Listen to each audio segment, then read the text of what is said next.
Sumuko sa pulisya ang isang lalaking wanted dahil sa panggagahasa sa ka-live-in ng kanyang tiyuhin sa Pandacan, Maynila. Aminado siya sa krimen. May unang balita si James Agustin.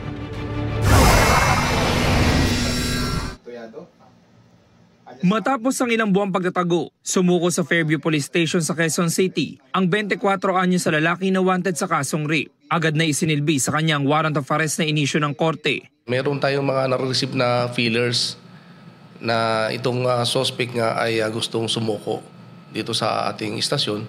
So in-arrange natin yung kanyang pagsuko.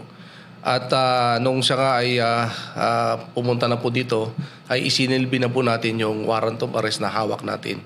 Lumalabas sir, hindi lang dito sa Metro Manila, may mga nakuha kaming impormasyon na nagtago pa siya ng as far as Leyte, tapos sa ibang mga kalapit na lalawigan ng Maynila.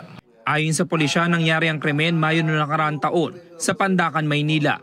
Ang babaeng biktima kinakasama ng tiyuhin ng akusado. Lumalabas doon sa investigasyon na nung ginagahasa niya itong biktima o hinahalay, ay tinakpan niya ng kumot para hindi makapalag yung biktima.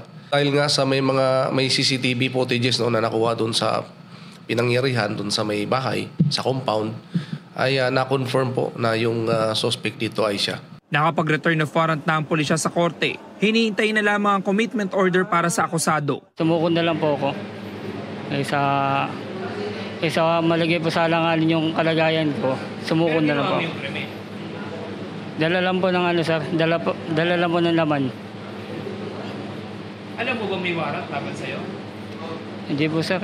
Ito ang unang balita. James Agustin para sa GMA Integrated News.